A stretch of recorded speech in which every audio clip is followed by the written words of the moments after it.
Hello, what is up everyone? It is Truth here. Hope you guys have had a fantastic week. Let's get straight into the video. In this video, I'm going to be ranking the original 10 Call of Duty Modern Warfare 2 maps. That's the 6v6 maps.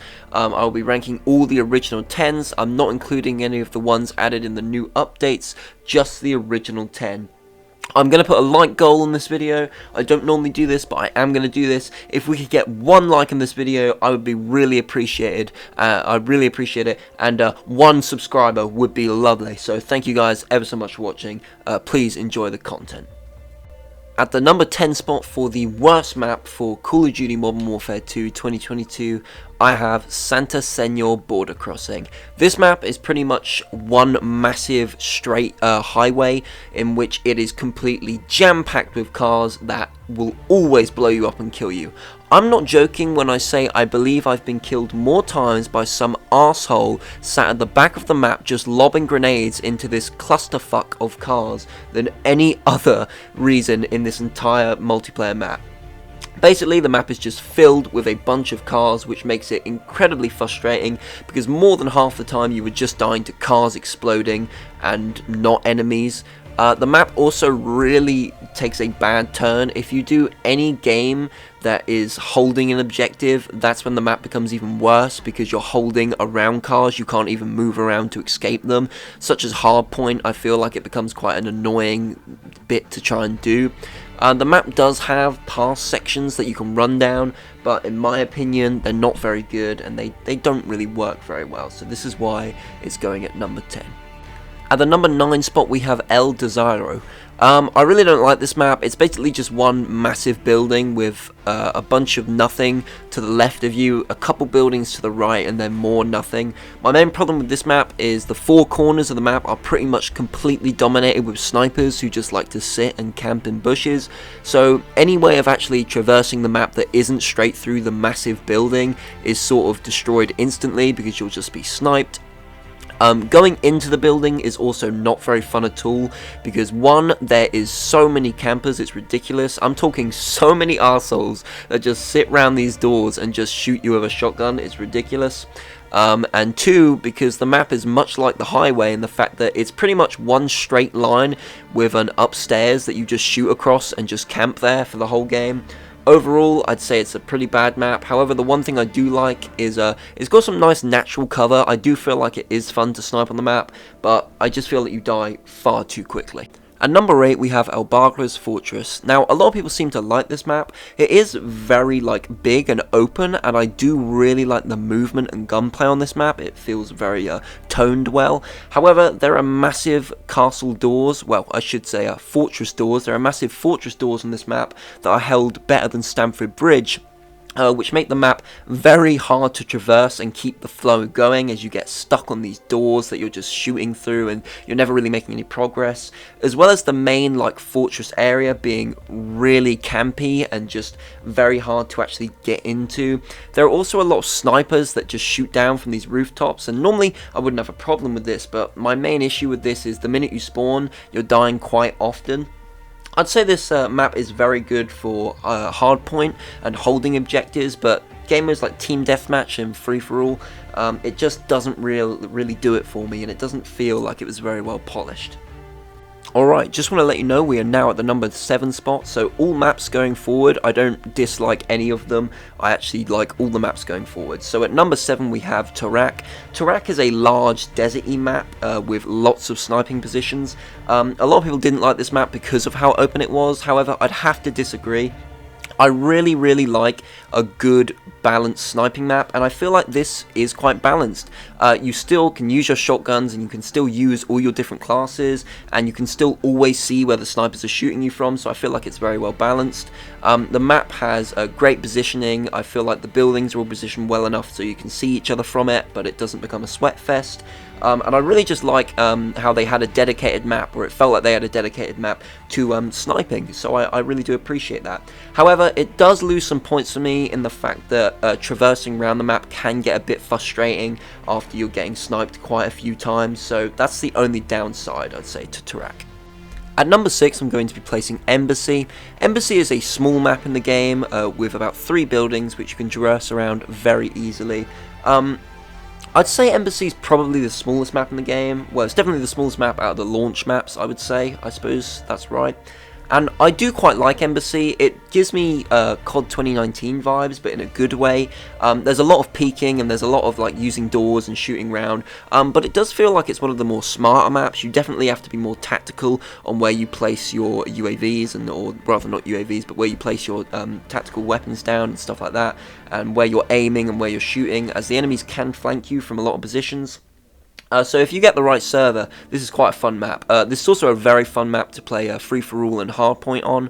I really enjoy it on that, and kill streaks work pretty well. I'd say my only criticism of this map is if you're playing it with the wrong party, it can become very sweaty and very annoying and boring very quickly. But other than that, I very much like Embassy. Alright, we are into the top 5 now. Let's get going. Alright, so at number 5 I have Breenberg Hotel. This map is very open and large, but also has small contained areas. It's in a hotel, obviously, so it's an indoor map primarily. And the movement in this map feels very slick, very fun to traverse around and very fun to move around. The gunplay on this map always feels very smooth and fun. Hardpoint is a blast on this map, and holding objectives is also a blast. I also like Extraction. That's quite a fun map as well. Kill streaks are a bit iffy on this map, as it's so indoors. Some kill streaks just don't work at all, so that's why it's only at number 5. But overall, I'd say the movement of this map really holds it up higher. Also, the map looks very pretty in of itself. I know we're not really going off of aesthetics, but it does look very pretty. And all game modes pretty much work on this, and the classes too. You can pretty much use all classes, which is good for an indoor map to be able to use snipers as well. At the number 4 spot, I have Los Canos Mas Hanas. I do apologise if I'm pronouncing that or butchering that pronunciation. Some of the maps on here are really hard to pronounce, especially for a dyslexic person, so I do apologise for that. Anyway though, I really enjoy this map. It looks fantastic, it looks really beautiful. It's set in Mexico and it's got this really nice vibe to it. It's got some indoor sections that are very fun to go through. They're cramped but fun, and the outdoor sections are also very well done. You're in like a town market. And it feels very well paced and very well done. All game modes work really well. Very good map for like using kill streaks and trialing kill streaks. I would say it's a very good map for. Overall, the movement of this map feels very fun. It's just a fun 3-lane map. It's what COD World War II's 3-lane map should have been. A fun 3-lane map that doesn't really take itself too seriously. It knows what it is. And it's just an enjoyable experience to play on this map. I just quite enjoy it. There's not really much else I can explain. Time for the top 3, so just letting you know, all of these maps now I have pretty much zero criticisms for, and I absolutely love them. So, at number 3 we have Farm 18. Farm 18 is an extremely fun map. It's got a large warehouse building in the middle, which offers a very fun close quarters, shotgun and SMG fighting. And then around it, it has roof-to-rooftop action with your ARs and your snipers. And then it also has some ground warfare. The map's sort of split into 3. You have the inner circle, the outer circle, and the outer circle. It offers all types of game modes and fun here. All kill streaks work, all game modes are fun. The map's very well balanced with the indoor and outdoor sections. And overall, it's a middle-sized map, and for a middle-sized map, they've paced it really, really well. And I quite enjoy the map's flow, and I enjoy everything about this map pretty much. So, Farm 18, what can I say? Top 3. At the number 2 spot, I have Zurquoise Hydroelectric. Once again, apologise if I'm butchering that pronunciation. Yeah, sorry.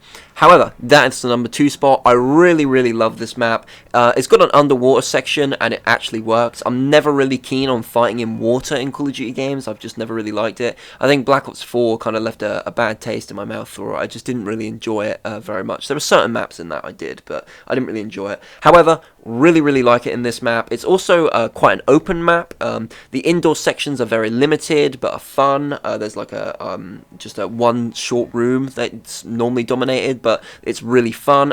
Once again, very good for using kill streaks, and all game modes on this map are extremely fun.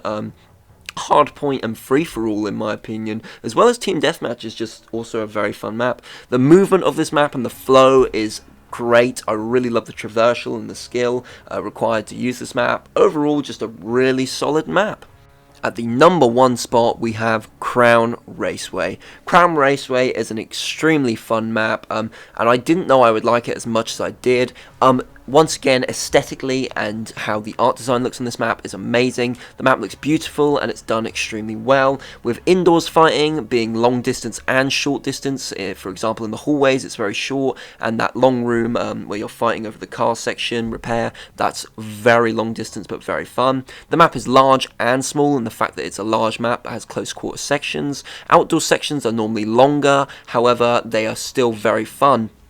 All classes can use this map: snipers, rifles, SMGs, shotguns. It's accessible for all classes. Kill streaks are not a problem at all in this map, and game modes feel very fun to do, and it just feels like a very overall pleasing map to play on. I really enjoy this map. I'm always happy to get it. I'm always happy to play on it. The movement and the classes are also great, and the map just looks fantastic. So that is why this map is number 1 for MW2's maps.